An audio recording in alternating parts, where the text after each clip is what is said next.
Hotep, and it's late on a Monday, waiting for somebody to join us as we get on the Black Love Live series, the Monday Night Live. Mm-hmm. Who's up on a Monday night ready to rock with Moncho and Nawasha, Michelle Lewis from Delaware, Bomani Mayasa, the great Elephant Man, and Jackie Jenkins. What's up? Hotep, everybody. It's Moncho and Nawasha, the mighty Acoma House Initiative. And we are here tonight on our Black Love Live, tired in the mug. Ready? This is what happens when you wait till 10. But we're committed. We're committed. Ready to get busy. Peace. Talking about this Black Love. And tonight, yes, we're talking about something in communication. We are following along the introduction of our communication home study course that is called Acoma Heart to Heart.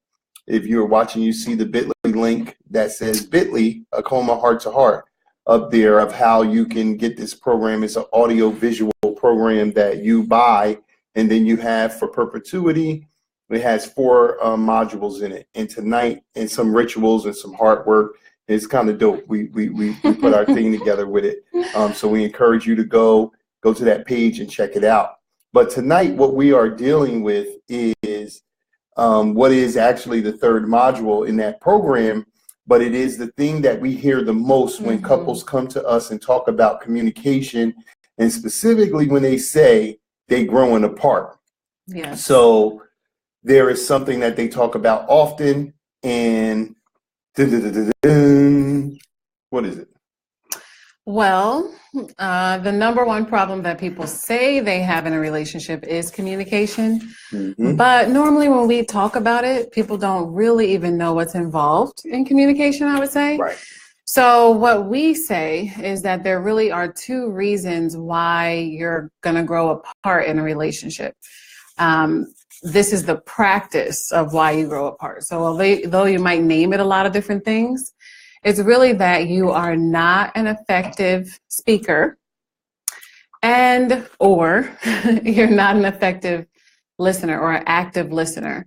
So a lot of times in our relationships, we get comfortable, I would say, like that we have a different beginning where we might be really enthusiastic about sharing who we are, or we might really be curious about who the other person is. So we kind of set up our life and our courting process to be about getting to know someone and actively listening, to find out what they like, to impress them, to just be our best selves. But after a while, that might change. So the reasons why that changes are all over. It could just be that you're getting used to someone. It could be that you haven't gotten the response that you want to get from your partner. So now you make changes and you say, hey, I can't say this thing that I really want to say, because if I do, we kind of talked about this with thoughts and talked about it with purpose in the last couple of weeks. What if parties suck at both? Good question. It can change in a second. So that's what's important. If you are not speaking, if it's not effective, then you're not doing well. So, Mantra always talks about, are you just a very alliterative speaker? Right. Have you prided yourself on knowing a lot of vocabulary and being really expressive, but it's not really hitting your partner? Like anyone who is a speaker, even if you're just speaking at work or you're answering the phone or you really speak for a living, you have to actually Shamika Williams hit the audience. So it has to resonate or no one's going to be listening. No one's going to care for the message. Right. So sometimes we're just going on and on and on about something and we know we're good at speaking. So we don't want to hear that it's not effective. That's another great question. We're going to get to that, Bomani. That's a great question, brother. He said, what if every conversation ends up in an argument? Help me. There's my cousin. Hey, cuz. I found out about Aunt Katie too. So much love to the family. Rest in peace to my Aunt Kate, my dad's sister. Yeah, you know, the point that Nawasha just made is important because I was one of those type of people. I pride myself on having an expansive vocabulary from the gutter as well as, the dictionary. And so, I came into the relationship with this belief that, hey, I can speak very well, but there is a difference in the ability to speak well and effective communication. The ability to speak well is just that you enunciate and pronunciate your words and you have alliterative vocabulary that is expansive and it is entertaining to yourself and to the ear. It is artistic and expressive on the highest level. But being an effective speaker is being able to transmit your thoughts, your emotions, and your intentions to yourself and to your partner in a way that fulfills everybody, that reaches a happy medium, that gets you what you want, that brings you closer together, that increases trust and understanding in a relationship. And that's something that very few people could do. And I'm telling you, we've worked with thousands of people. Very few people, I don't give a how long they've been together, very few people are really good at doing this. And so one of our major goals is to help our people to simplify this process, understand it, and then practice it so that they begin to master it. And with that, you can be able to, have the fulfillment that you want in a relationship, especially when it comes to building trust and intimacy, because communication is the gateway to understanding, which is the gateway to intimacy, which is the gateway to trust. So without effective speaking and active listening, you can't get to understanding, intimacy, or high levels of trust. So there are always people asking us about how do we trust and how do we, stop the arguing, as Bomani was saying. We're going to get into that a little bit because it is a process that you have to employ, a system that you have to employ in communication. So, but when it just comes to speaking, one of the basic things that you can do is simplify. So we go through a process with people, saying, what is it that you really want to deliver? What is it that you want the person to do? Or what is it that you really want the person to understand? Setting that up from the beginning I want you to just listen. And this is how I'm feeling. I don't want you to do anything. I just want a listening ear. Like those types of things are for clarity's sake why you're speaking. But a lot of times what we find is people don't know themselves, which is why we talk about the purpose of a conversation and your thoughts first, because you really have to know why you're talking in the first place. That's the first step. A lot of times we put all the blame on the person not listening, right, or the person ignoring us if we do think they are listening and just not acting. But a lot of times it's not clear what you actually want someone to do with what you're saying. So I really think that we talk about setting up ritual and setting up guidelines for certain kinds of conversations. So not every conversation, of course, but if it's the once a week conversation about, the business of the relationship, if it's the conversation about the goals for the family, if it's a conversation just about restorative, healing or forgiveness, that you're saying, hey, one of our favorite rituals to do is the ash circle and our favorite rituals to suggest is, hey, at the end of every week, you probably have done some small offense. So you should expect it, and you should expect that you've maybe offended.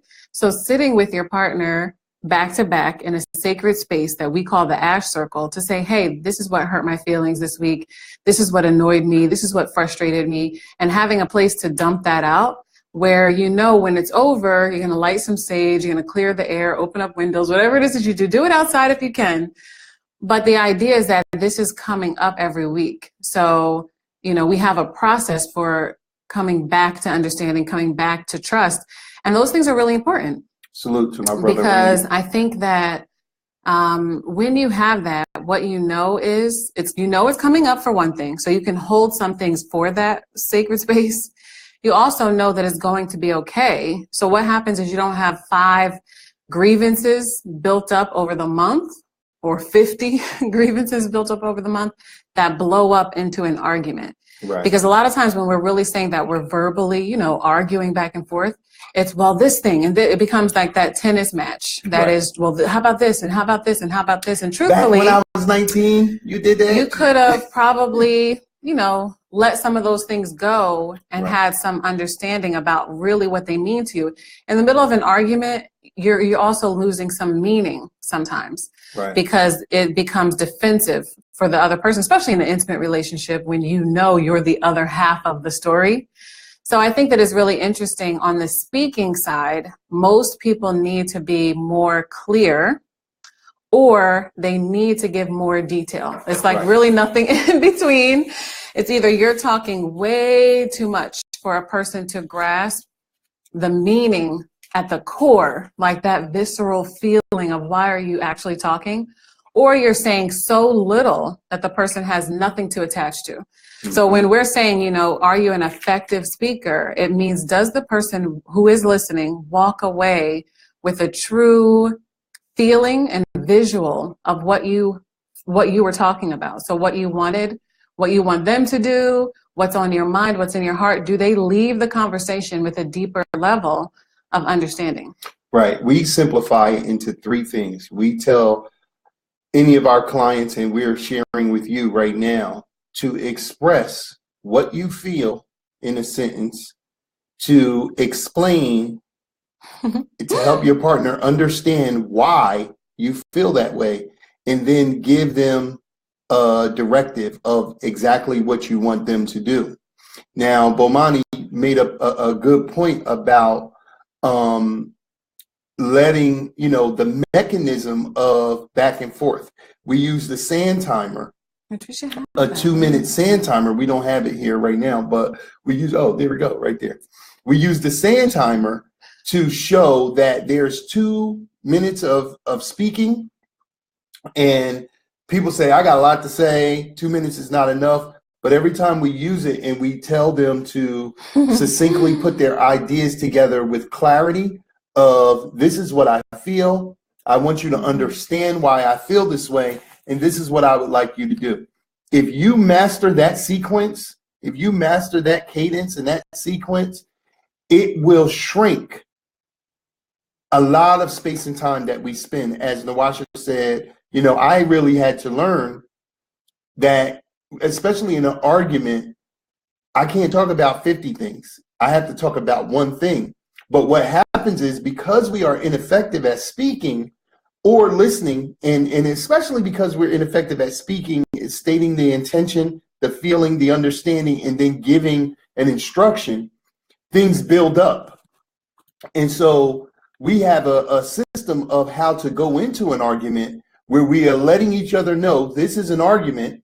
This is what the intention of the argument is for the person who's bringing it to the other partner. And this is the resolution I want to come to at the end of the argument.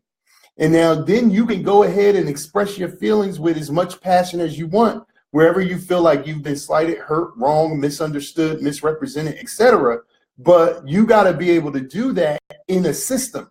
You know, we're in systems, and a relationship is a system of thoughts, emotions, and intentions and behaviors. So you have to systemize your communication. This may sound unnatural if you're not used to approaching it like this, but we watch couples in our actual sessions when we show them the system, and we do it 2-minute rounds. So the speaker gets to speak for 2 minutes, and then after the sand timer flips over, the listener reflects back that they know what the speaker is feeling, they understand why, and they know what they want they know what they want their partner to do, they know what they want them to do. And then the speaker can say, yes, that is correct, or no, that isn't correct. That systemizes the communication so well that it makes it almost infallible. But you were going to say something. I think that it builds trust too. Right. So like a lot of times In we the have conversations that we're like,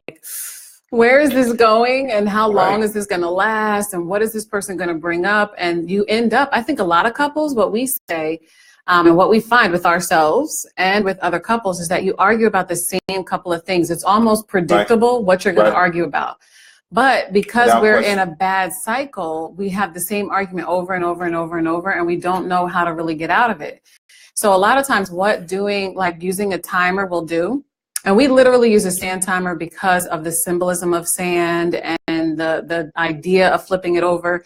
But we tell people you can use a sand timer app, you can use a 2-minute kitchen timer, whatever you have. But the idea that you're saying we're going to have a sensitive conversation for 15 minutes only in 2-minute intervals, that lets someone know, okay, even if this gets to a certain point, it's going to be over in 15 minutes. We're going to have a beginning, have a middle, and have an end to the process. So we can talk about anything in the course of our 24 hours. We actually know when it's coming. To say, hey, we're going to have this conversation at 7 p.m. to 7:15. And this is what I really want to say. I'm going to say it in 2 minutes. You're going to say that you understood. I'm going to clarify if that was correct, because a lot of times we're not getting feedback on, was I a good speaker just then? We're just saying what's on our heart, and we need to refine how great of a speaker we are. So we're talking and talking and talking, and the other person just responds, especially if it's about them. They're going to defend, not just respond, but defend. If someone's saying, okay, well, this is what I'm hearing you say, and then you hear that back, you have the opportunity to say, that's not even what I meant. Or maybe I should clear that up. I should give a better example. I could say it better. And doing that, so if just doing that, clarifying one time, speaking for 2 minutes, listening for or reflecting back for 2 minutes, clarifying for 2 minutes is only a 6-minute part of the conversation. So doing that again for 6 minutes is 12 minutes if the other person does even get the chance. And you don't always have to have that. Sometimes just one person can talk. Like the idea that we can help have your part of the conversation another day, that is also completely acceptable. But if you did do 2 rounds and you got to 12 minutes, the closeout can be, okay, I'm happy that we had this conversation. This is bringing us closer together. You can close it out for the 2 to 3 minutes. That ends the conversation in 15 minutes. And then you're going to say and make the agreement that we don't have whatever conversation we're arguing about. We just don't do that at this place, at this time, at this time. So really saying we save that for, Sunday mornings. We save that for Friday afternoons. That also helps with saying, okay, I want to say this now, but I'm not going to, because we have an agreement in our relationship that this topic comes up on Friday afternoons. And it seems like it can be a challenge to do, but once you make the decision that this is what's best for your relationship, even if you do argue, you're saving it for Friday at lunchtime, rather than when someone's really tired at the end of the day, or rather than right before work at the beginning of the day, when it can affect the rest of your whole day. And then that starts to get anchored, whatever that effect is. Like, I'm tired. That's anchored to my husband bringing up this bad conversation. I'm distracted at work. That's anchored to my wife, bombarding me first thing in the morning. Like, really being able to say, this is when I want to have this conversation, is a little shift, because it's still going to happen. And then you have to keep your appointment. You have to keep your word, of course. But it builds trust to speak in that way. That takes some maturity. But let me give you an example of something that we have from a person who was expressing something about courting with a person. So what the person wanted to say was, I feel excited about the potential of our new relationship, and I'm interested in moving forward using the culturally based system of courting that will help us clarify our strengths and weaknesses and guide us to make the appropriate decision about the future of the relationship. But so that's what they wanted to say after the fact, after they reflected. But what they actually said to the person was, I'm feeling you, but I got to see if I can trust you or not before we go further. Now, nothing's wrong with that if that's what you say first, if you say the latter thing first. But if you do, then you need to be able to say the first thing after that. You need to be able to let the person say, when you say you feeling me, what does that mean? When you say you got to see if you can trust me, how will you know that? And when will that occur? And then once you determine whether you can trust me or not, what is going to happen with our relationship? So there's so much confusion in that. The person just said, yo, I'm, there's nothing wrong with, depending on the context of the conversation that you're saying, I'm feeling you, but I just need to know where this is going. But the appropriate response of the listener should say, what does that mean? What does that mean to you? And then that will bring you effective listening to help them understand what is expected of them. I know what you're feeling, be a little bit more expressive, and then help me understand what this means and what I'm supposed to do in the interim. We don't do that. And so what happens is when speaking like that to one another doesn't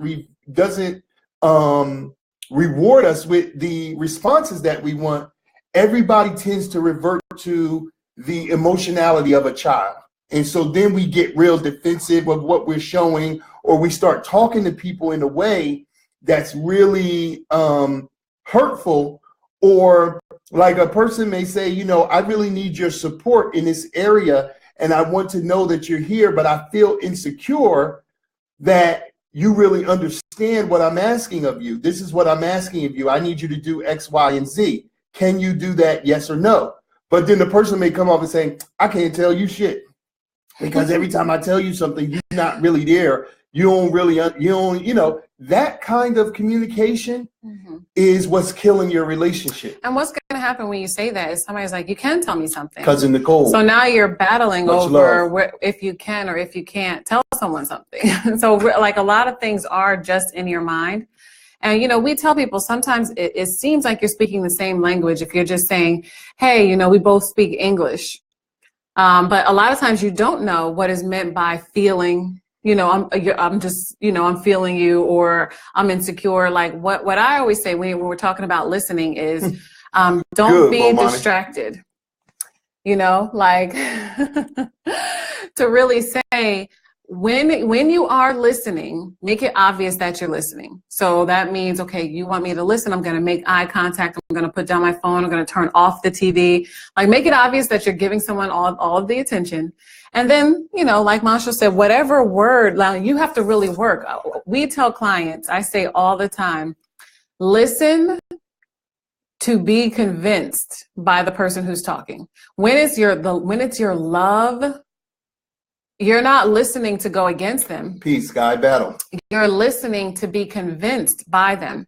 And it's a subtle difference, but in your mind, even if you don't agree, if you're saying, I can kind of detach from being personal to me, and I can listen intently, like I want to agree with this person, like I'm really ready to be convinced by them, solely for the understanding. So now you don't have to agree, but you're looking to be convinced in their reasoning. That's such a different thing from looking to listening to put down, listening to beat their argument, right or wrong. listening to find the end of how you can prove that you're smarter, better, more sophisticated. If you're really just looking at someone. Randy said, what if you're not able to control your facial expressions while then listening? You should practice in a mirror. Be authentic, but strive to be mature. Like, what I mean? If you are listening to be convinced. What damn facial expression you got?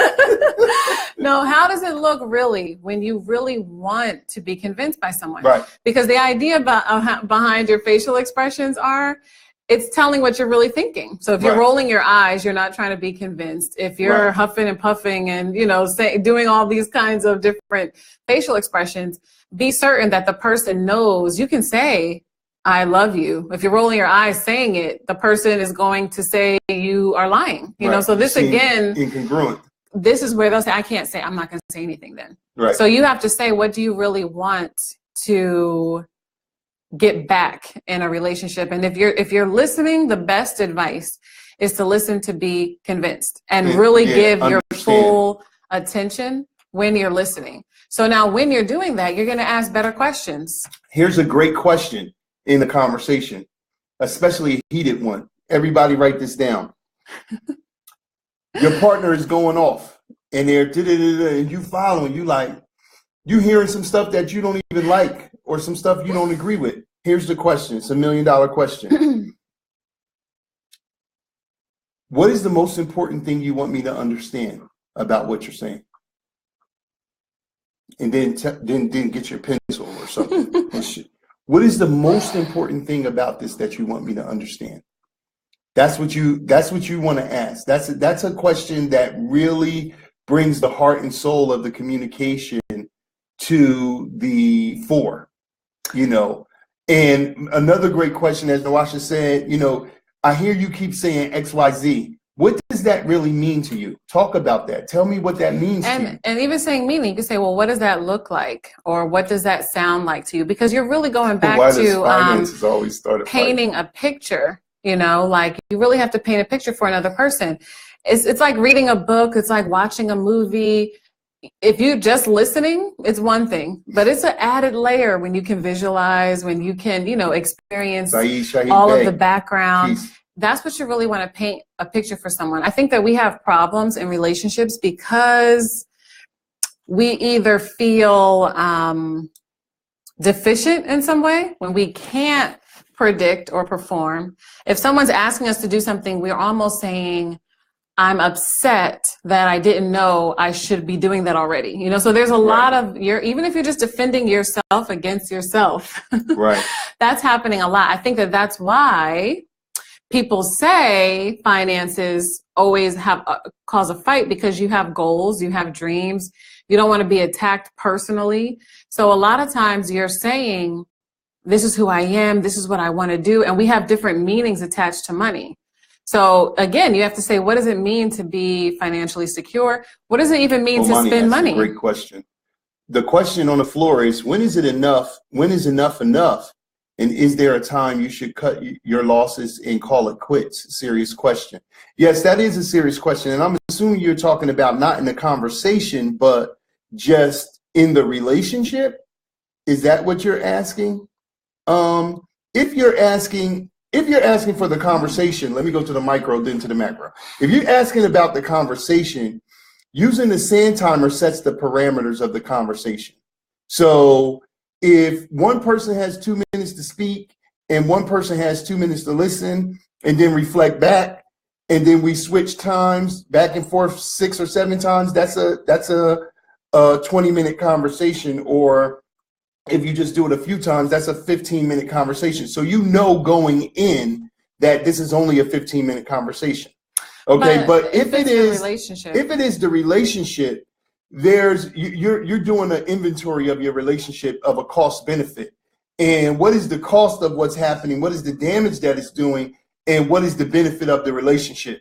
And that's something that we would have to walk through with you. But essentially, you just want to weigh out, you know, is it more painful or more destructive, or are the pleasures more pervasive and constructive? And when I weigh that, what should I do? But we also tell people, I tell people, now this might be a little bit different from what, you know, Masho says, but when I'm giving people a timeline type of answer, I always say, have you been doing the things that we're talking about? So like, have you been being clear about your language to a level 8, 9, or 10? Have you been a great listener to a level 8, 9, and 10?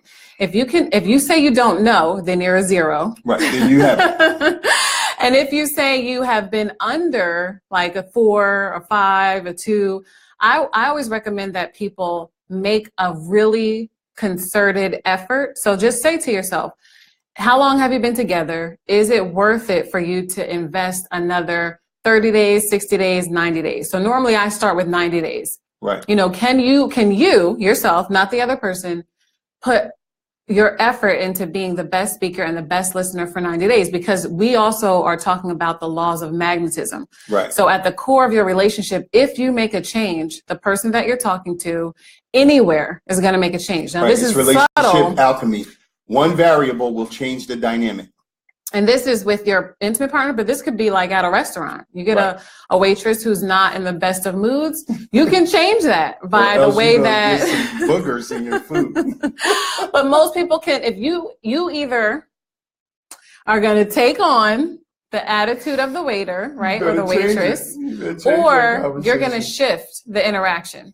And most people have done that by saying, oh, it's busy in here. I mean, especially at this time of year, right? If you get a bad customer service experience and you're like, hey, it's really busy, huh? I know you must be tired. That instantly, the empathy changes how the person Right. responds to you. So that's at the subtle stranger level. Right. But the person that you're living with, if you all of a sudden are like, what's the most important thing that you want me to get right now? You know, let's have this conversation, say anything that you have to say, but let's keep it to 2 minutes so that we can manage the conversation. When you do that and you do that for 90 days, a person has to change their response. You can't argue by yourself. You really can't. So either someone is going to, they will leave themselves, they'll remove themselves from the relationship, or they will adjust. And typically, if you're talking to a woman, letting a woman know the feelings behind what you're saying is so important to connect to. Right. Because a lot of times men they have an emotion and they act on it. So now it can be frustration, right? So like when it comes to finances, it could be, I really want to have more money saved. I really want to make this investment. And I feel like you're not supporting it, or I feel like, I can't do that, and you don't seem to understand me. But what happens a lot of times is our brain is so fast that a woman can just feel, my man is angry, my man is frustrated, my man is preoccupied, and that turns into an argument. Right. So sometimes we move from emotion to emotion so fast, we don't know how to explain how we did it. And then the person who's just watching us doesn't know how to interpret it because we're not necessarily explaining, that you end up in a fight or an argument that is not the true reflection of your relationship. So I always say, like, if you can do something even in between for like the 60 days, to do that. But because what's going to happen when you do your best for 60 days in a row, and you're really ranking yourself and you're being honest, is that when you end the relationship, you're a better person for your next relationship. A lot of times people bail out of a relationship and they don't refine the issue. So they end up in a new relationship in a little while, could be a couple months, couple years. With the same issue. They have the same issue because you're still, again, with magnetism, you're drawing someone who's going to pull you to perfect your character in that area. But if you say, I gave my all to fixing this issue, and I really ranked myself on a scale of 1 to 10 every day, every week, for these 60 days, I know that when I'm done, I'm a better speaker and a better listener. So I've elevated the next type of relationship that I could even be in. Right. You have to have a system to even measure yourself. And so when people tell me that they're good at speaking and good at listening, I immediately ask them, how did they learn that? Because the problem is people say that they're good at stuff that they're actually not good at. What is the mechanism that you should be able, this is how a relationship should work. You should be able to give your partner up front the measurement system before you even start talking. So they can be checking and seeing, okay, are you being effective? Are you using your 7 senses, which are your thoughts, your emotion, and your 5 physical senses in what you're saying? Are you being clear on what you want me to know? And then you're helping me understand why you feel that way. And then you're giving me direct, simple instruction on what to do. Sometimes what you want your partner to do is to not criticize your ideas until you're able to work them out to a certain degree. Or sometimes there's another instruction that's more involved. Sometimes you're asking the person to do less. Sometimes you're asking them to do more. Sometimes you're asking them to do nothing. And then other times you're asking them to do something totally new. You should be able to do that. If you rate yourself like everybody who jumps in the process and says, I'm a 7, 8, 9, 10. Everybody comes in and says that. And then we say, okay, here's the sand timer in front of us for 2 minutes. Let your partner know what you feel. Tell them the understanding of why you feel that way. Help them to understand why. And then give them an instruction on what you want them to do, and use your 7 senses when you do that. And you have 2 minutes, which is an extremely long amount of time to do that. They're like, they saw Clash of the Titans when they put Medusa up, and if you freeze, like, They're like, you know, because well, first of all, no, talk to her. She right there. Talk to her. Don't call her she. Use her name or da-da-da-da. And then sometimes we model it for the people and let them see how we actually do it. And what we find is that if you have not been taught how to interact like this, you don't do it well. And if you don't have a simple system that will allow you to measure how well you're doing it, you don't do it well. But you don't need any of that to know this. What is the level of intimacy that you have? What is the level of understanding that you have in your relationship? And what is the level of trust that you have? When those are not high, it is because somebody is not a good, effective speaker. And it's not somebody, it's both of you are not effective at speaking, and you haven't become good at active listening. So the Akoma Heart to Heart program, we designed it as an audio-visual program. You buy it and you get your downloads, you put on your links and you go through different modules. We have 4 modules. The third module that we're dealing with tonight is effective speaking and active listening. It defines both of them, and it has nothing to do with your alliterative, magnanimous vocabulary. It really is, can you move yourself and can you move your partner to mind, heart, and behavior congruency in a matter of minutes? That's what makes you an effective speaker. Now, an active listener, can you discern, no matter what your partner is saying, what they feel, the reason why they feel that way, and what they're asking you to do in a matter of minutes? If you can't do that, you're not effective at speaking, and you're not effective at as an active listener, and you need the Akoma Heart to Heart program because it's especially designed for Black people, and the way we flow and the way we get down and the mean that we do and the way we talk that is unique and different than anybody else out here in the world. So we take a lot of liberty in terms of meaning the things that we're saying things mean, and we're losing each other. 2 people that love each other grow apart in stages because they cannot effectively communicate and they cannot actively listen in a way that brings the understanding, the intimacy, and the trust in the relationship. Without that, time is going to grow you apart and you are going to kill the soul of your relationship. And what do you do? Because what do you do if you feel that someone doesn't understand you? You know, like, where do you go for the understanding? Because everybody wants to be understood.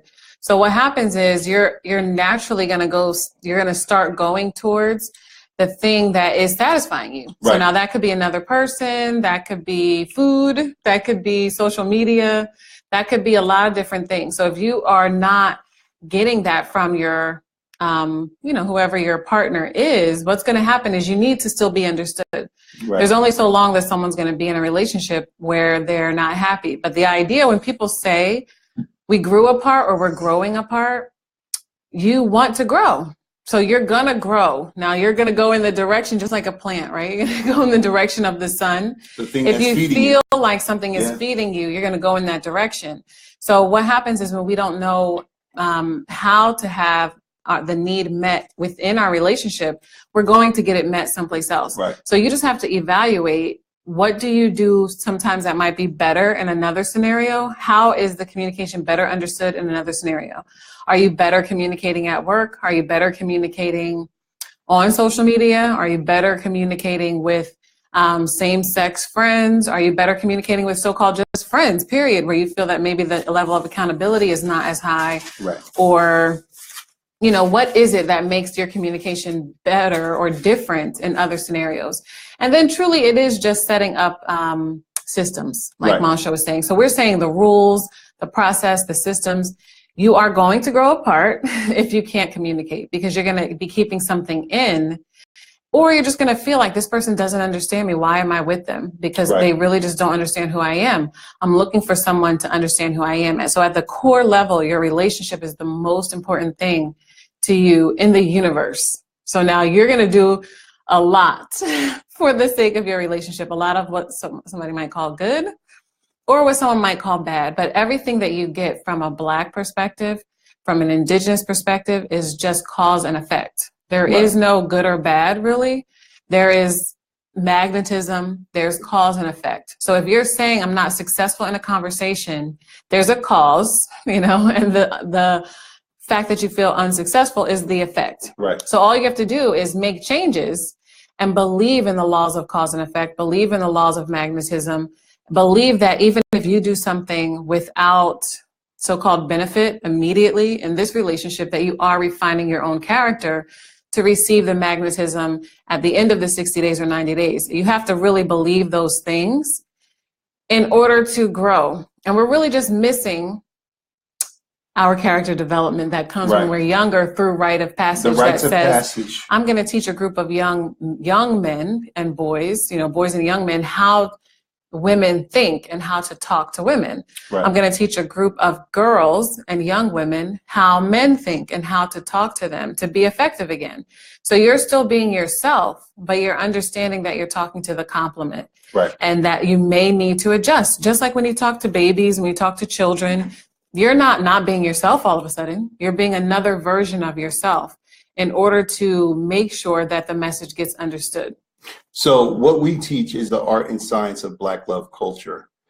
Effective listen or active listening is an art. It is a proper perspective and an approach to conversation that is an artistic discipline. Effective speaking is a science. There's a methodology to it that you have to employ in order to be effective. If you don't do that, you will not be an effective speaker. So you have to employ a system. We have a system. We're all about systems theory because we understand that our cultures, our indigenous classical cultures, systemize things. So you hear us talk about culture a lot, and I believe that for most times it's so obscure for people, they don't know that when we're saying indigenous culture in terms of communication, what we're talking about is how you manage your emotions, how you ask appropriate questions, how you deal with conflict. All of these things were implicitly designed in our rites of passage that would serve us well. Because we have lost those things, I'm telling you, when we are in sessions with people, the level of immaturity with couples who love each other, they're very intelligent Black people, they're beautiful people, and they love each other, but their inability to express ideas and emotions and intentions congruently and succinctly and effectively is astounding. And we know, it's no judgment, we know from our own experience. We came together, two people thinking we all that and trying to have certain conversations, and we're like, wait. I didn't mean to say that. Let me take that back. Wait. And then we're spending 15 minutes on a conversation that really should have took 2 to 3 minutes. You can argue in 2 or 3 minutes. You can have an effective conversation in 2 or 3 minutes because you are looking to express a feeling. You are looking to create understanding, and then you're looking to express your intention or give an instruction that has a response back. And then you're asking, do you understand? Please demonstrate for me that you understand. Right. When you are able to do that every day in your relationship, we have a 15-minute check-in that we have every day that we do with ourselves, we do with each other, and we do with the children. The rest of the day is just about taking care of the business of the day, whatever we have going on in the business, in the family, in the household, and we're able to do that in a way that simplifies the day. And for the brothers, I really want to help you simplify this process, man, because I love y'all and I see you out there struggling with stuff that you really don't have to struggle with. You know what I mean? We don't want to mansplain to our women. We don't want to invalidate their feelings. We want to communicate with them. Many of you brothers that are out there, especially some of you very learned, intelligent, brilliant, educators, cultural people, you know, your woman wants a friendship.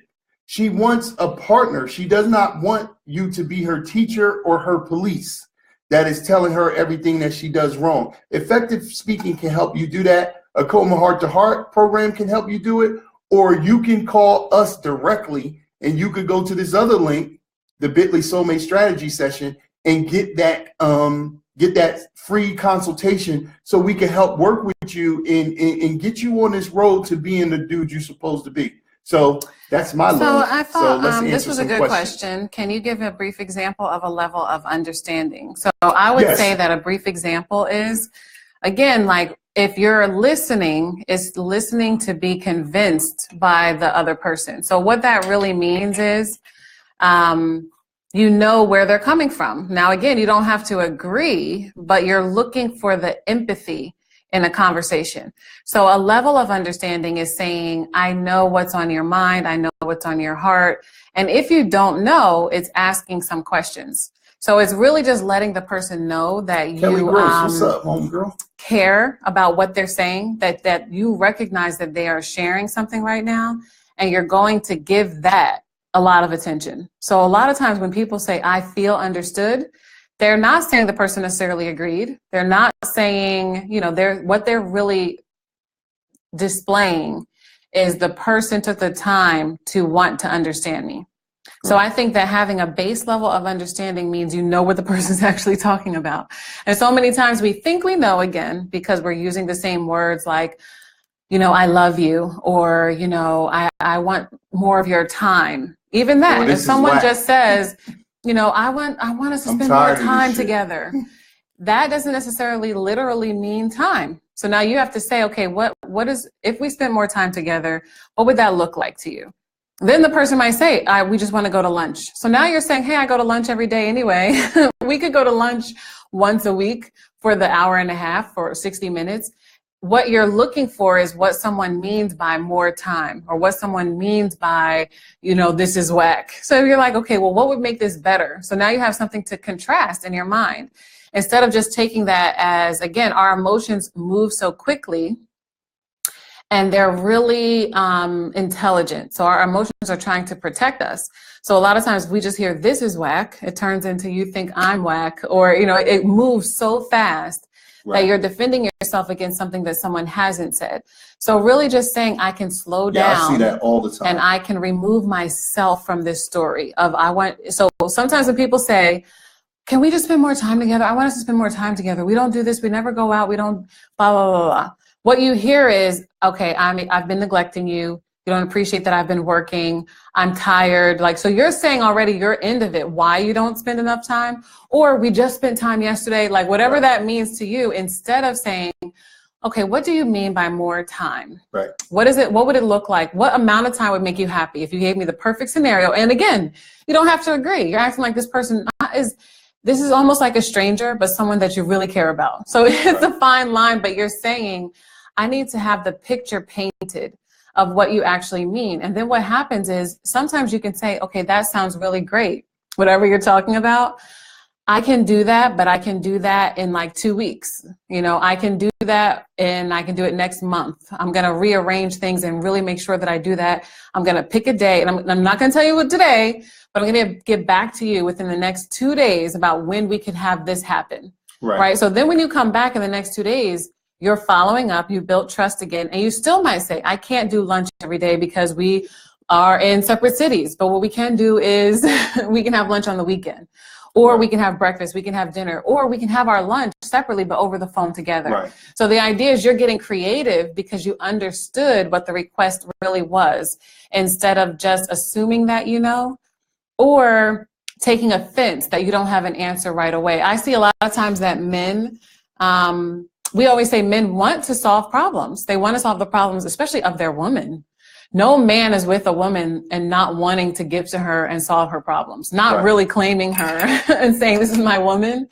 But what happens is if you feel that you can't do it immediately, and even sometimes the idea that I didn't think of this first before my woman's bringing me a problem, it then becomes like I'm not a great man, or I'm somehow letting her down, or I'm not as efficient and effective as I thought I was. So what happens is instead of hearing, you know, the request as an idea to get closer, the frustration with yourself, the anger with her, even for not bringing it up sooner, that becomes what men respond to sometimes. Or just, I understand that I am angry.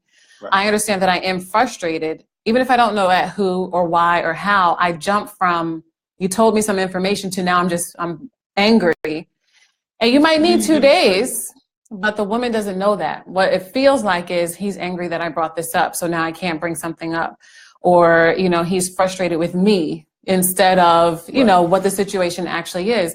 And we just need a pause, and we need to, a shot of creativity in the mix to really say, what is understanding? And we understanding is a connection, and that's what I'm looking for. As men, we need to know that every conversation that our women bring is not a problem.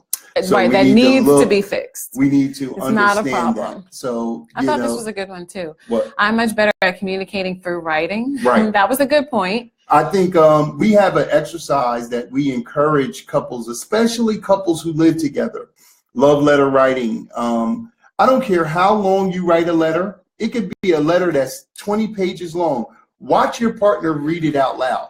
It'll take about 7 minutes. and ask yourself. And what it shows you is that, first of all, writing a letter will let you express your feelings, your emotions, your thoughts, your beliefs, and your intentions succinctly without the back and forth. So the person reading it will consume it all and begin to digest it on many levels before they respond. So that's what's up with that. That's cool. I like that.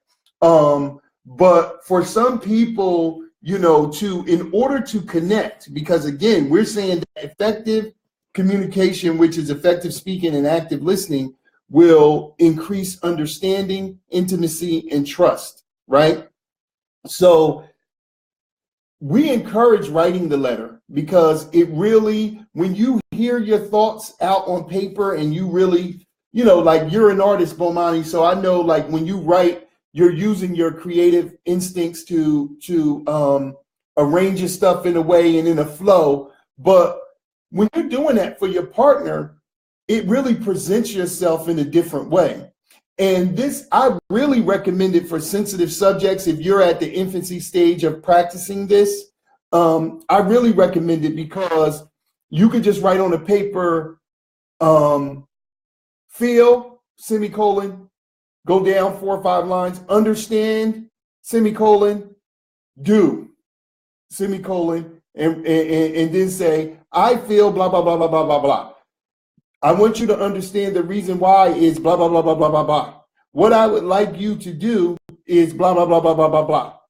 And then give that to them because it becomes so clear. It brings clarity to the communication. Now you can go into, I want you, when you're saying the what you feel and the understanding, I want you to use your artistic approach in your creative words to creatively express your thoughts. Creatively express your feelings, and then go deeper into the other 5 senses of what that looks like, what it smells like, what it feels like, what are the nuances of it? Is it warm? Is it hard? Is it cold? Is it stiff? Really be alliterative in your explanation as you develop in it. But initially, you just want to simplify it to those 3 things: feel, understand, and do, so that your partner can ascertain the core of it almost instantly, the way we think we do when we hear them say something and we jump to a conclusion, like Nawasha said. Especially when we get comfortable with each other, we go to Z as soon as the person is on A. And, we see it a lot, even just in this social media platform. You can say something to a person and they'll say, well, so I guess that means what you're saying is da da da da. You say, no, actually what I'm saying is what I am actually saying here. I'm not saying what you're saying. You're saying what you're saying. And this is why we're having a breakdown. And so I think it's very important to practice this skill. And it takes some practice, but we see leaps and bounds. A couple will come to us or an individual will work with us for an hour. And in less than an hour, I've seen a person go up like 70% in their ability to do it. So I invite you all to do it. I invite you to come get with us or get with somebody who's good at teaching it. Right. We ill with it. So I want you to, really invest that into yourself. I would also say to that point that you might want to ask yourself why you think you're better writing than speaking. So like just really even to model your own process. Like, do you Right. say, I want to keep it to a certain amount of time, certain amount of lines. I want to have really strong, 16 bars. you know, metaphors. Like there's a reason why you think I'm really better at this than this. And you can apply the things that you're Say your good shit at. in 16 bars. You can apply that to what you want to be good at. So the idea is you can model your own self and say, where do I have, you know, success? And then this other question, what if someone just expects you to know what the hell they mean? You want to take that as a good thing. Yeah, especially for men. So Everything is not a problem to solve. What I would Sometimes say women is, just want to express. if somebody expects you to know what they mean, what we always say is the way to move is to think the best of the person that you love. So it's a flip of your mind, which is why we're saying you start with purpose and you then move to thoughts and then you start speaking. But if someone expects you to know what they mean, you say something like this. So instead of saying, you just expect me to know what the hell you're talking about, you say something like, you know what I think is amazing about you? That we are so close that you think that, you know, I know what you need. You know, so what is so amazing about you is, you know, I love you so much. I really want to be able to just anticipate all of your wants and desires, but sometimes I need help with that. You know, so like what you don't want to start out with, you just expect me to know everything. I'm not a mind reader. You want to say what the person thinks is that they think so highly of you that they think they are leaving great clues, or they think you've been successful before and maybe it was by accident that you were. So what you want to say, you want to give them the benefit of the doubt and say, oh, I think we missed some. And say, you know, how can you look at that in a better way? How can you look at that as a good thing about the person? That they have trust that you're going to figure it out, that they believe that you care about them, whatever it is, and that you're just really asking for help. That's such a better position to come from. Right. And Bomani, you can just say, you know, listen, babe, this is a real simple sentence. Listen, sweetheart, I feel like I'm losing what you mean. It appears is that you expect me to understand what you mean. Now, we've been together a long time, and I know you say XYZ a lot. But right now, I want you to tell me, what does that exactly mean to you? That's it. So that I can understand and move with that understanding. That's it. That's it. You know, a lot of times in conversation, you know, people will say to us about their partner, you know, I really want to express to my partner that I'm nervous and I feel insecure around this issue. No.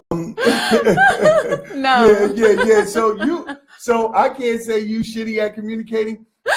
No, because you know why you can't say that? That's a shitty way to communicate. So guess what? If she's shitty at communicating, so are you.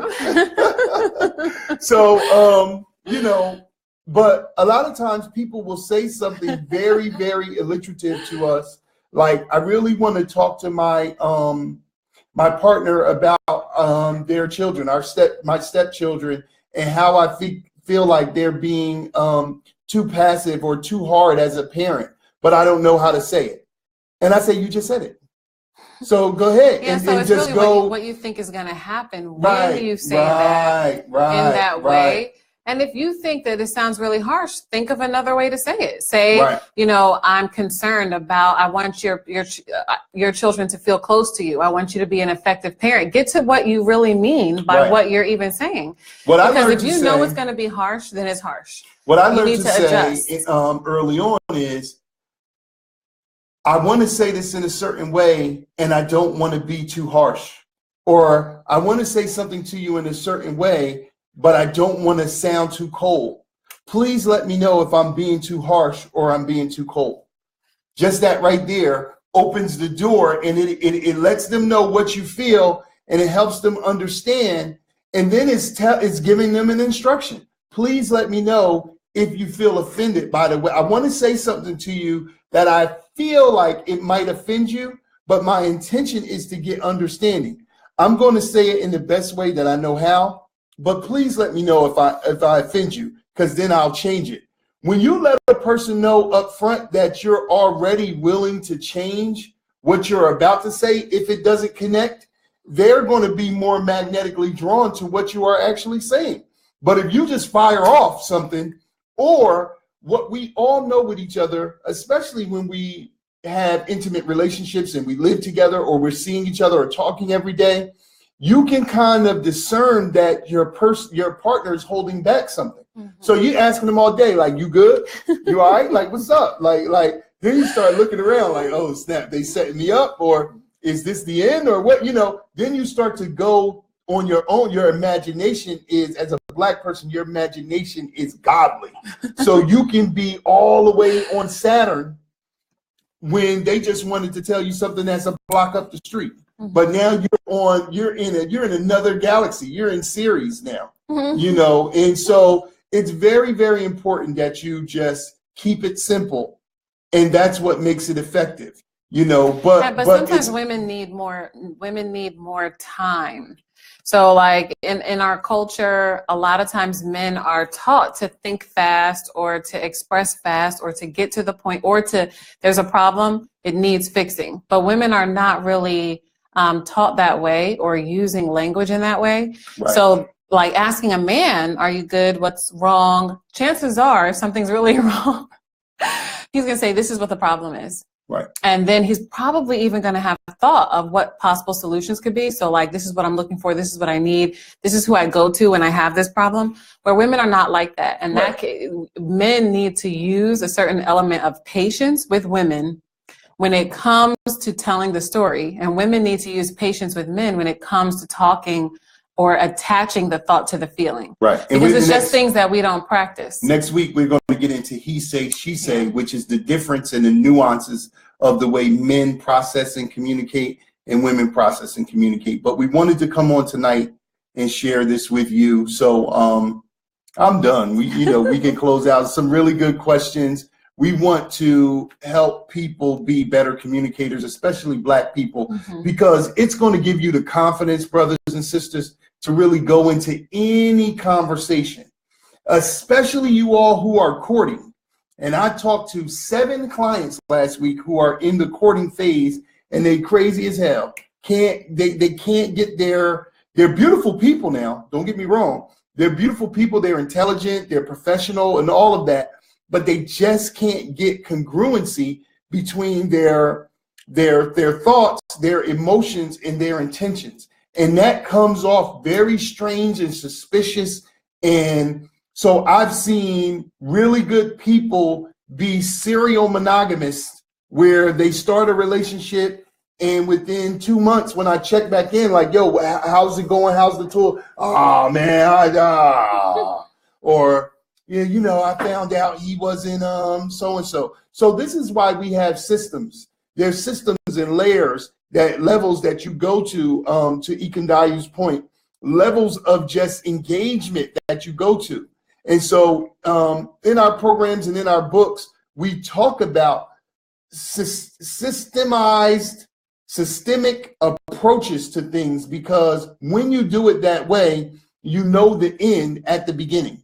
But and it's really a natural system. You can share that with your partner. Like, you don't have to hide anything. Mm-hmm. We are courting, and I'm looking to see where we are on this level. Then I know there's another level, and you can share that with the person you're courting with, as well as the people who love and support them, and the people who love and support you. Because we want to build communities, but we have to do that with art and a science, and we have to use our culture, because everything else is failing us, y'all. This, even though it's blackface, some of that stuff, these white TV shows where they got Black people living out white culture and being destructive, that ain't serving us. White psychology, it's not serving us.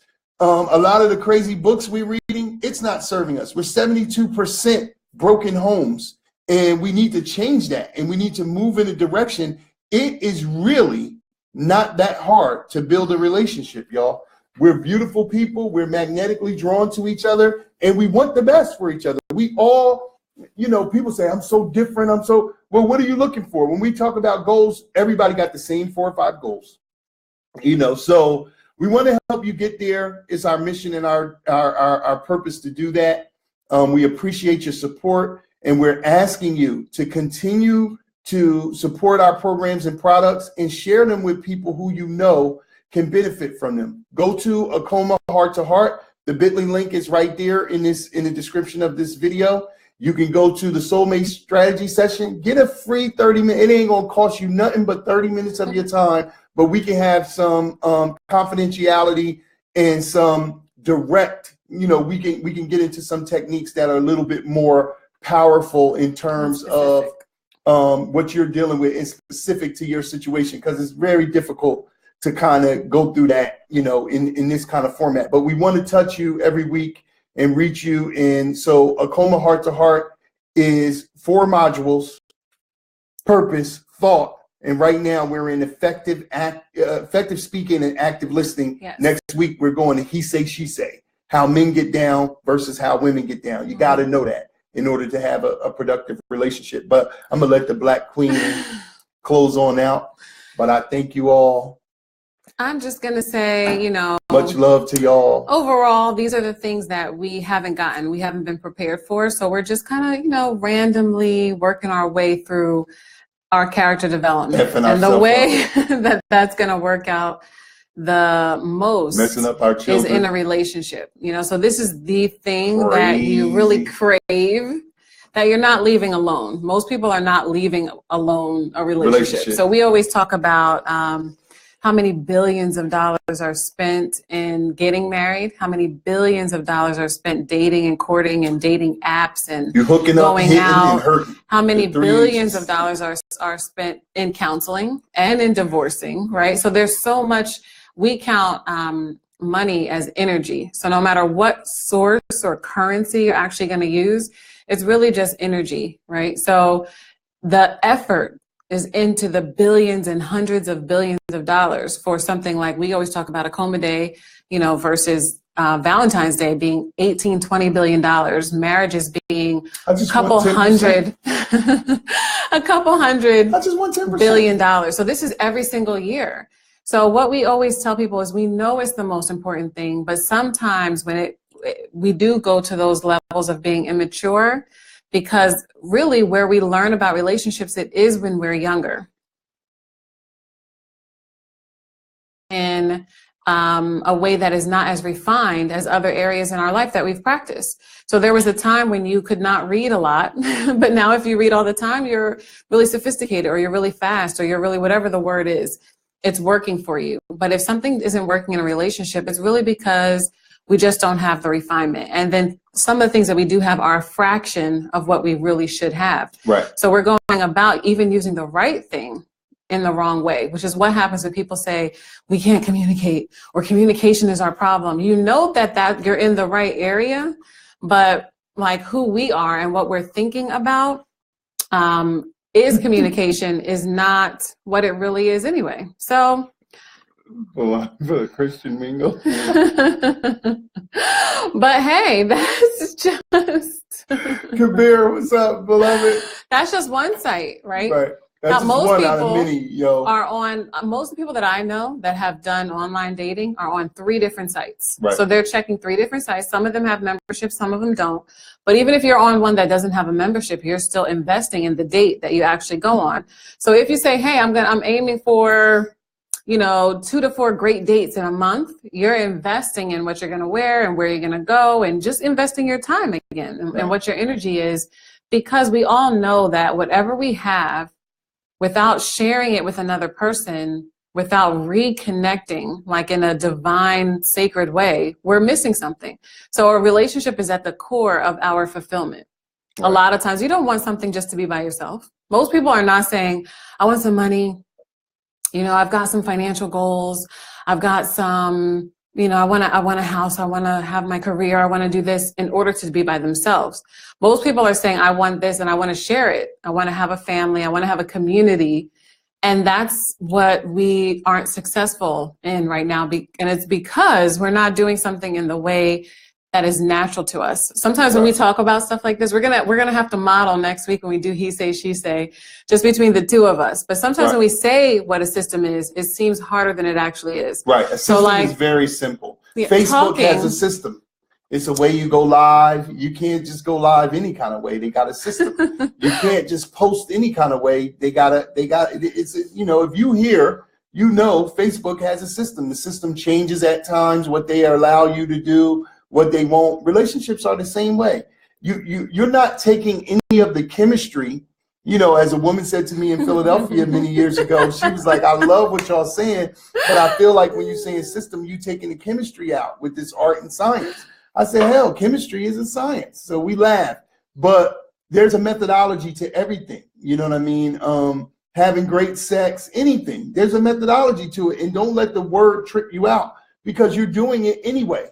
It's just that you're not doing it to the fullest potential. And that's why we're saying that's what we want to help you do. The system is really natural. Right. In a real, true conversation, it would be natural to listen and it would be natural to reflect back, because what's natural is to get understanding. Right. But because we automatically don't feel understood so many times, what we're doing is saying, I don't feel understood. So I'm already anticipating not feeling understood, which means I'm either tuned out of the conversation or I'm going to dominate the conversation because I'm going to force understanding, or I'm going to say it's not possible to have it anyway. So a lot of times we're not doing things in a natural way. So once you introduce the system and practice it a couple of times, especially as an Indigenous person who has a heart-mind connection and a heart-centered consciousness, you're going to take to the system if it's going to feel natural. It's